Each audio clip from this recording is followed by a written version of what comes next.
Halo, selamat datang di Gen Adi Lab. Baik, di video kali ini saya ingin membahas macam-macam penyakit yang menyerang tanaman cabai. Ya, khusus penyakit. Nanti ada hama juga yang ingin membahas, tapi nanti di video selanjutnya. Oke, kita langsung saja. Yang pertama ada antraknos. Nah, Mas Mbak, Bapak Ibu, penyakit antraknos ini sering ya menyerang tanaman cabai. Nah, antraknos ini dia disebabkan oleh jamur yang bernama Collectotrichum. Nah, Collectotrichum sendiri dia spesiesnya macam-macam. Nah, ada Gliosporides, Tatum, Capsicum, dan lain-lain. Nah, ini. Tapi di Indonesia Collectotrichum yang paling banyak itu Capsicum, Gliosporides, dan Acutatum. Nah, tapi saya kalau penelitian saya sering menemukan yang Gliosporides seperti itu. Nah, tapi ketika kita lihat di lapang, ya gejalanya sama Bapak Ibu seperti itu. Nah, ini untuk pembedaan ini mungkin ini untuk itu ya konsen bagian R&D ya, untuk keperluan penelitian biasanya untuk mahasiswa atau dosen-dosen peneliti. Nah, kalau untuk gejala di lapang kita sebagai petani itu gejalanya sama sih. Jadi ya udah antraknos kayak gitu. Nah, antraknos pada cabai ini dia memiliki sifat nekrosis. Nah, artinya apa? Nekrosis ini adalah kematian jaringan pada tanaman. Jadi Antraknos Collectotrichum ini dia menyebabkan jaringan tanaman mati. Nah, makanya gejalanya seperti ini. Nah, ini adalah mati ya Bapak Ibu ya. Seperti itu. Pada awal terserang dia tidak terlihat, tapi lama-kelamaan jaringan tanaman yang terserang Collectotrichum dia akan mati. Nah, gejala khas ini merupakan gejala khas dari Collectotrichum seperti itu. Karena apa? Misal ini kalau dari sini kita bisa tahu bahwa infeksi ada di sini, ada di tengah. Nah, ketika infeksi di tengah, maka Collectotrichum itu dia menyebar ke segala arah. Makanya gejalanya menjadi seperti ini. Nah, nanti pada tahap lanjut ketika mati, ya udah menyebar semua Bapak Ibu. Seperti itu. Nah, Collectotrichum ini dia tular udara, artinya ditularkan melalui udara. Jadi Collectotrichum ini memiliki spora, ini adalah spora dari Collectotrichum.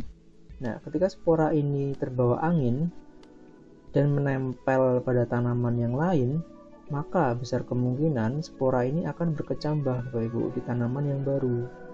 Makanya akan timbul gejala baru pada tanaman yang baru seperti itu. Nah, ini adalah sumber dari Collectotrichum, antraknos itu sendiri. Ini adalah Collectotrichum. Nah, ini ketika kita ini ya isolasi pada media, ini adalah bentuk dari Collectotrichum seperti ini. Nah, ini ketika kita ambil cuil, kemudian kita taruh di sampel buah cabai misalnya. Nah, nanti gejalanya akan seperti ini. Nah, ini adalah kemampuan dari Collectotrichum. Nah, kemudian jamur yang kedua adalah Phytophthora capsicum. Nah, Phytophthora capsicum ini dia adalah tular udara dan juga tular tanah. Artinya, patogen ini bisa menyerang tanaman melalui tular udara seperti Collectotrichum tadi dan bisa menular melalui tanah seperti itu. Nah, ketika dia masuk ke dalam tanah, jamur ini dia akan masuk ke dalam jaringan xilem seperti itu.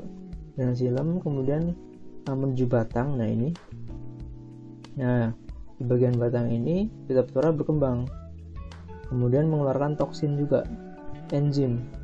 Nah, dan enzim-enzim ini dapat menyebabkan tanaman mati, tanaman nekrosis. Seperti itu. Seperti tadi ya, Collectotrichum menyebabkan jaringan tanaman mati, ini juga menyebabkan jaringan tanaman mati. Nah, gejalanya ada di batang. Karena apa? Karena dia tular tanah juga. Seperti itu Bapak Ibu. Nah, ini bisa lihat. Jadi masuk dari akar menembus akar langsung, kemudian masuk ke jaringan xilem, jaringan air. Nah, dia ada di batang seperti itu. Nah, ya kan. Nah, ini kalau udah terserang batang Bapak Ibu, pada tahap perkecambahan bibit cabai, besar kemungkinan penyakit ini menyebabkan kematian lebih besar. Seperti itu Bapak Ibu. Nah, ketika udah dari kecil tanaman terserang, besar kemungkinan tanaman itu mati. Seperti itu. Ini bisa kita lihat gejala dari Phytophthora capsicum. Nah, gitu ya Bapak Ibu. Selanjutnya ada Cercospora.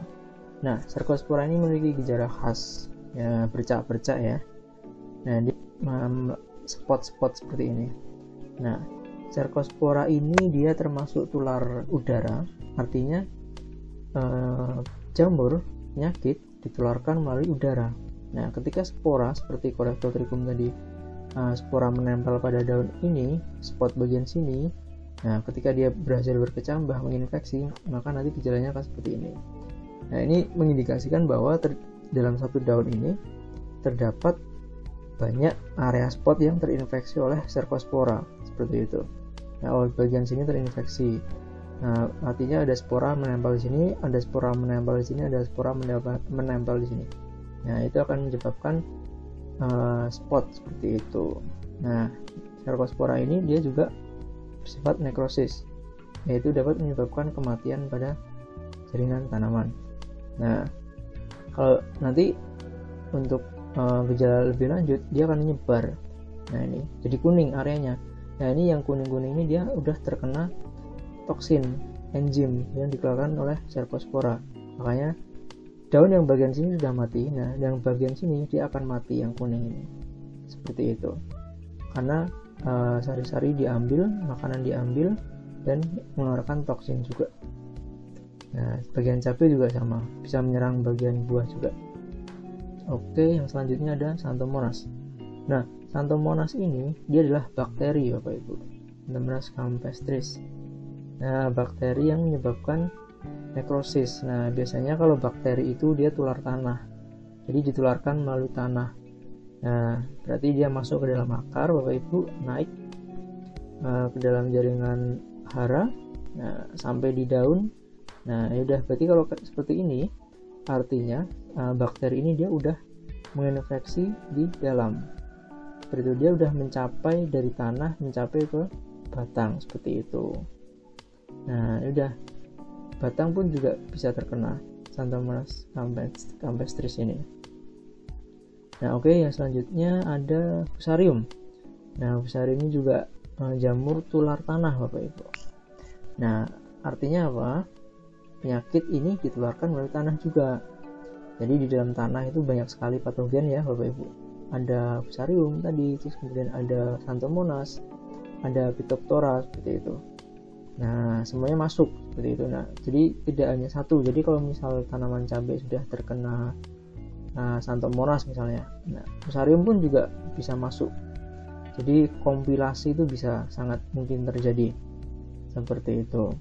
Nah, ketika bagian fase vegetatif ya, atau masih kecil ini bibit, nah terserang, itu besar kemungkinan akan mati, seperti itu Bapak Ibu. Nah, ini adalah gejala dari Fusarium. Nah, karena apa? Dia memiliki sifat dapat menyumbat jaringan unsur hara. Jadi ketika Fusarium ini ada di tanah, kemudian masuk melalui akar dan menyumbat bagian batang, nah otomatis kan tidak ada unsur hara yang dibawa ke daun, seperti itu. Nah, ketika tidak ada yang dibawa ke daun, maka lama-lama tanaman akan layu, seperti itu. Kayak ibaratnya seperti kita menggoreng, memasak di wajan ya, yang tidak ada minyak gorengnya. Jadi kita cuma memanaskan wajan, otomatis wajannya kan rusak. Nah, mungkin seperti itu, bisa diibaratkan seperti itu. Jadi daun terkena matahari terus-terusan tanpa adanya air atau unsur hara, otomatis daunnya akan rusak. Nah, akan layu, kemudian akan menguning. Nah, menguning ini juga ada peran dari Fusarium, karena Fusarium mengeluarkan yang namanya enzim toksin, seperti itu. Nah, ini adalah contoh ketika kita mengisolasi fusarium di media homogen ya, bentuknya seperti ini. Nah, ini adalah sporanya.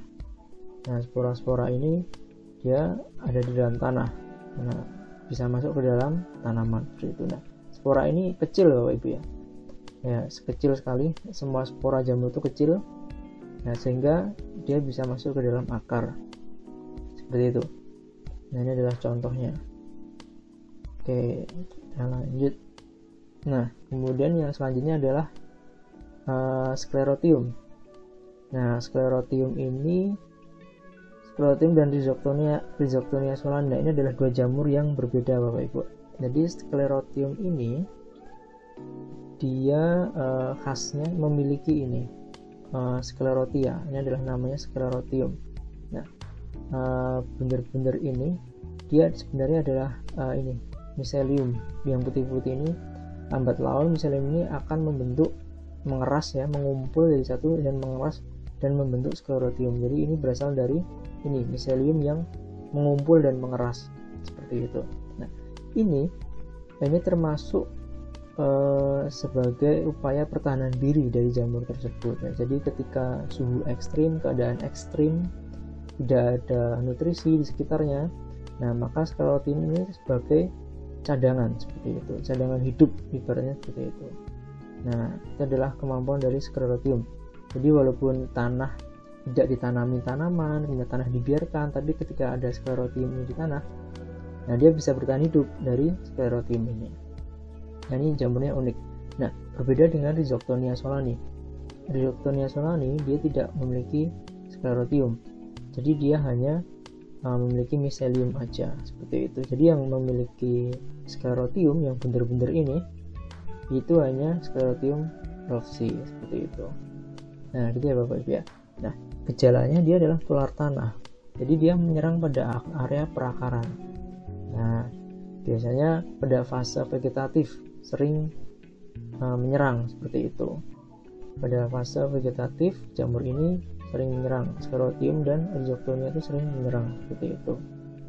Nah, nanti pada bagian pangkal batang ini terdapat muncul putih-putih ya, putih-putih ini sebagai massa dari jamur tersebut. Nah, biasanya dia merusak perakaran gitu. Oke. Nah, mungkin demikian video dari saya. Nanti di video selanjutnya saya akan coba membahas mengenai hama yang menyerang tanaman cabai. Baik, demikian video dari saya. Sampai jumpa di video selanjutnya. Terima kasih.